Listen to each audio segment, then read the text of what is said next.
Hello and welcome, Inspired Podcast community. This is your new episode. My name is Caroline, and my today's guest is Dawna Campbell. And I hope I pronounced your name right. How are you doing today? I am great. Thank you so much for having me on with you today, Oh, Caroline. thank you for saying yes. And of course, I would love to introduce you to our audience. You are an expert at creating instant and profound transformations for your audience. With a heart centered speaking style, you connect deeply with your listeners, building trust through personal stories, insightful teachings, and powerful, actionable lessons. Your presentations are not just informative, they are truly transformative, leaving attendees empowered and ready to make significant changes in their lives. You have to tell us more about what you do on a daily basis and what inspires you to get up. Yes, absolutely. One of the fun things is I get called a mind whisperer because I have the ability to reprogram your subconscious brain. And so, what really inspires me is because I'm in the world of healing. I do have an international healing practice.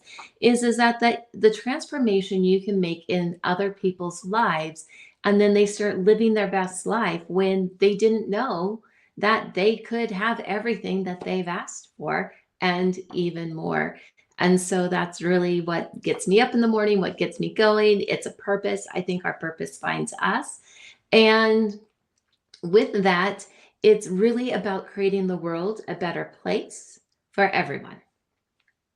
Oh, I love that answer so much. Thank you for inspiring me already with your first answer. And of course, I would love to know who inspires you. Do you have mentors or coaches for yourself?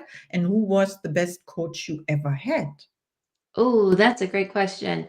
There are a couple of people I work with that inspire me, that keep me going, but I take some classes with them from time to time. And there are people that have believed in me since the beginning that I have ever met them. So the first one I'm going to say is Janice Short, and she is my editor for Best Holistic Life magazine, a magazine that I've written for and with for the last three years or so. But honestly, a lot of my teachings and people that have taught me their craft have been esoteric teachers. So people like a yoga healer whose name I can't pronounce, and studying things like physics and Albert Einstein and Nikola Tesla on vibration and frequency. So there's a lot of people in the past that are not here today, but have left their works in writing that are just filled with knowledge.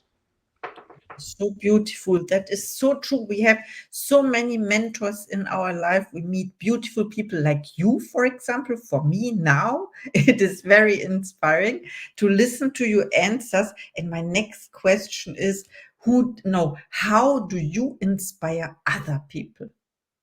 One of the favorite things that I love to do is write.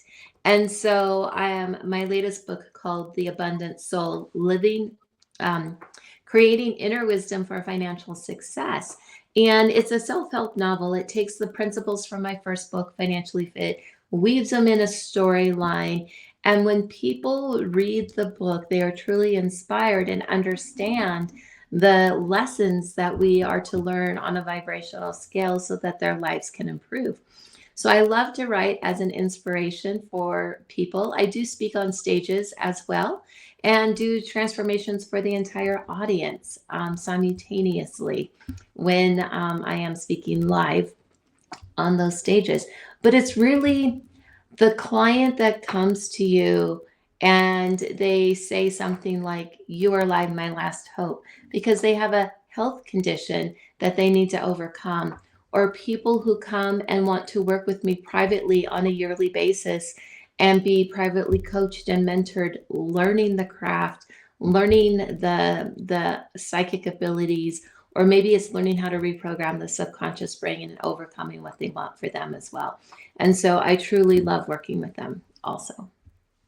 Oh, I love what you said about reprogram the subconscious mind, and also about you said something with the what was the word you used for health condition or Yeah. something like that Mhm. when they come? And it's not only the body, right? I heard about I heard about in the body is the last thing that where it manifests, where it shows up or something. It is long period of time when people influence their conditions with their mind, right? With their thoughts. How Yes, about that? absolutely. Most of the time, with health conditions, by the time it gets into the physical body, it's already been in your energy field anywhere from 3 to 7 years. Average would be 5. So it comes with our thoughts, our feelings, our emotions, and it's in the energy auric field. And then when it manifests within the body, then you know that that's like the last wake up call.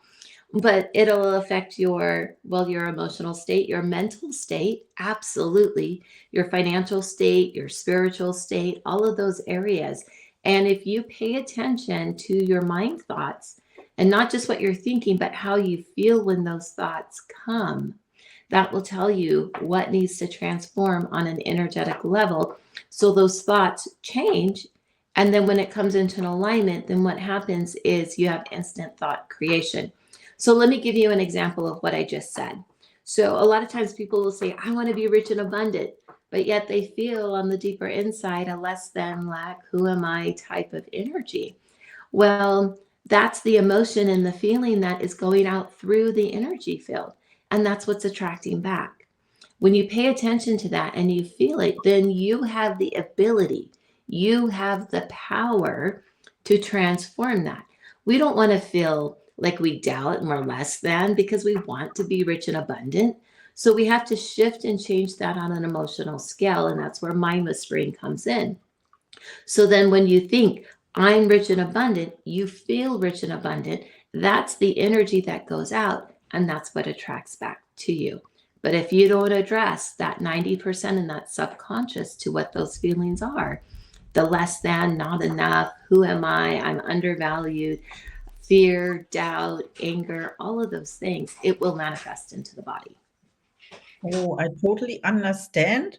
I mean, what you said is to pay attention to the reaction you have when you there's a feeling coming up and you don't react to the feeling, but you observe the reaction. So, for example, the thing how you want to react, and then you don't react that way you want to react because this would be the old way, right?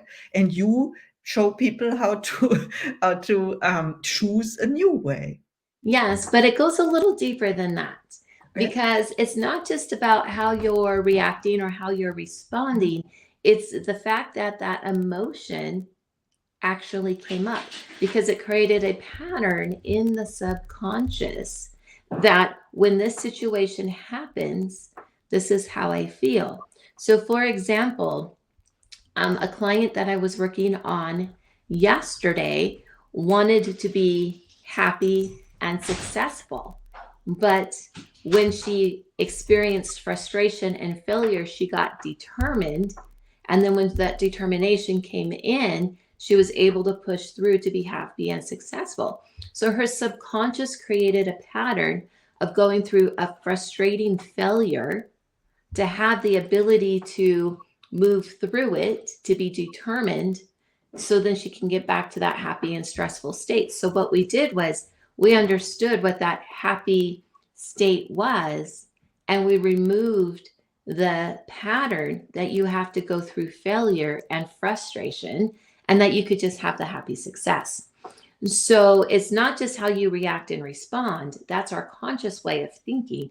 It's also how to reprogram that piece underneath that's not needed so that we don't have to go through failure or frustration to be happy and successful.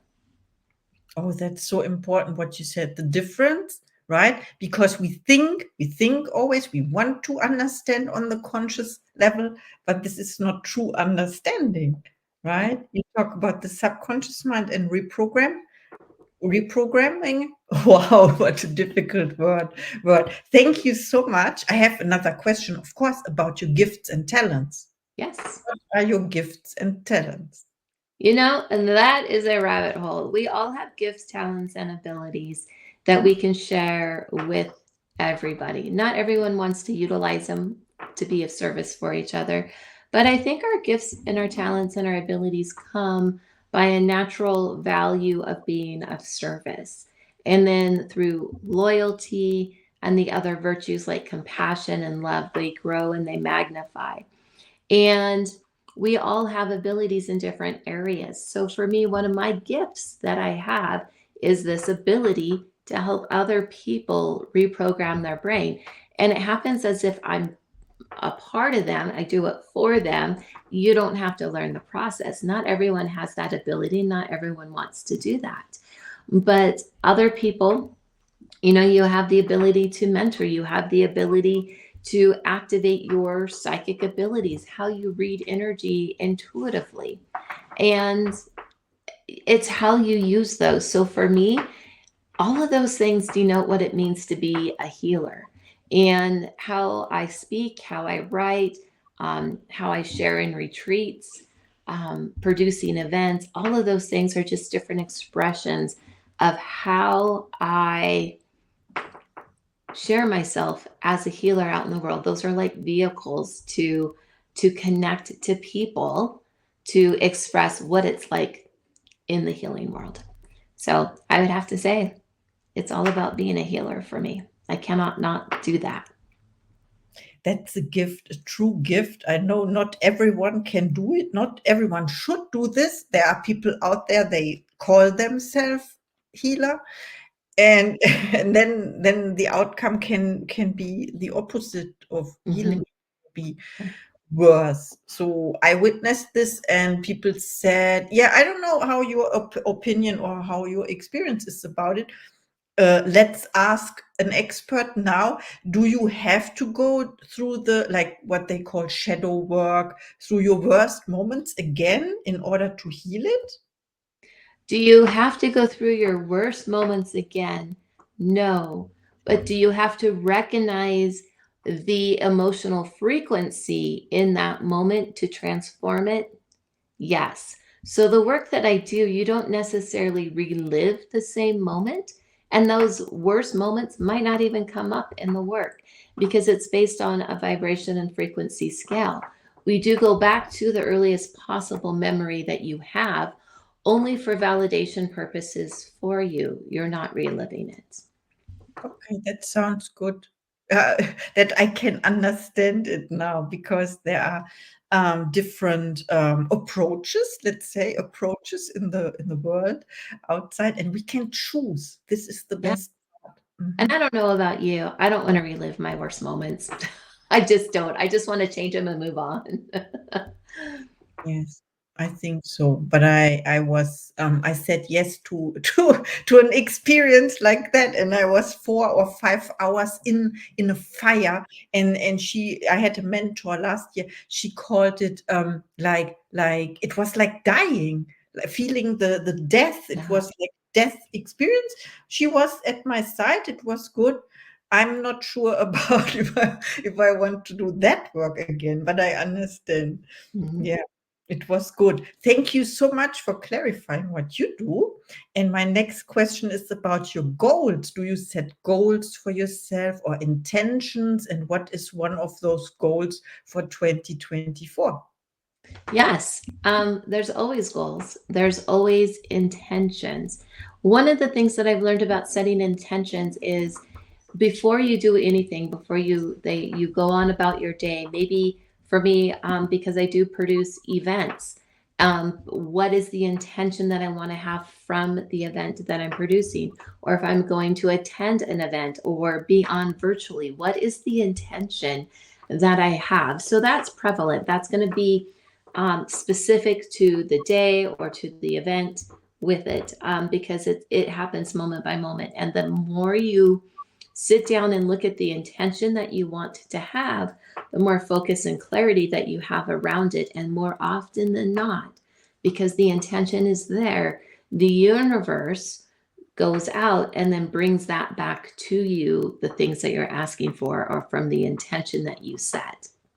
So, yes, before I came on today here for this podcast, I set an intention of what I really wanted to share and what I wanted to communicate. And I've been saying some of those things. And the intention of how many people are listening and who might benefit from it and feel better or create something new because of it. But personally, we all have goals, and I do have goals throughout each month and each year. One of my biggest goals was starting to produce my own show for me. As I produce shows, I do produce for other people. And one of the bigger ones I did earlier this year, I had Dr. Joe Vitale as my headline speaker. And that was phenomenal, but that also gave a lot of confidence. So now I'm producing my own show called The Abundant Soul, which will be live here in the United States. Our first stop is in Colorado Springs. And then we're going to move and take that and we'll bring it to Florida and then we'll bring it to California. We're hoping to put together a virtual component with it as well. So for all of our friends that are overseas or people who are not able to travel can listen and participate in the show as well. But that was one of the goals that I had at the beginning of the year. And our first show here is this September. Oh my goodness. I don't believe what you just said. Dr. Joe Vitale, Yes. the president of the Napoleon Hill Institute. Yes. Last year, I was the first coach. I have to mention it at that point. I was the first to become a coach, right? I was a founding member of the Napoleon Hill Institute, the first person that that signed up and jumped into the unknown. And then you mentioned Colorado Springs. I visited Colorado Springs last year in Oh, wow. December. So nice. And I want to, one of my goals is to move to California. So you covered all the three. There we go. You are my manifestation now. Maybe we meet in one of your events. It would be my pleasure, of course, to meet you in person. Thank you so much. I have one last question. Yes. Yeah, I'm speechless. Okay. When people reach out to you after listening to this episode, and please reach out to Dawna, she's amazing. We heard about that now. Re-listen to this episode. Do you have special offers and services for the Inspired podcast community? I do. I always do. And the best thing to do is to reach out to me on bettercalldawna.com. It's bettercalldawna, DAWNA.com. And there's a complimentary 15, 20-minute, 30-minute phone call that we can get on and we can uncover what your block might be from whatever it is you want to create in your life. And I can share with you the process and how that works. And then from there, we can tailor your gift to you based on what you want. Because I do have meditations, I have classes, I have programs, and various different things, obviously books and all of that. And then we can get you the right resource for what you're looking for. Oh, I love what you said. Thank you so much. So it is a gift in a gift. So Yes. you have this session with you, please reach out. And then you find out a tailored gift. I love that expression. Thank you so much. It's so generous, Now it's time for your last message to the audience, please. Okay. All right. So I'm just going to say a mantra that I used and had that I wrote when I was going through a lot of difficult times. I still read this and say it virtually daily. And it is trust and you will see, believe and you will know, have faith, all is well. Follow your heart and spirit will lead you. Thank you so much. I'm inspired now. Thank you. That's good. And see you in the next episode.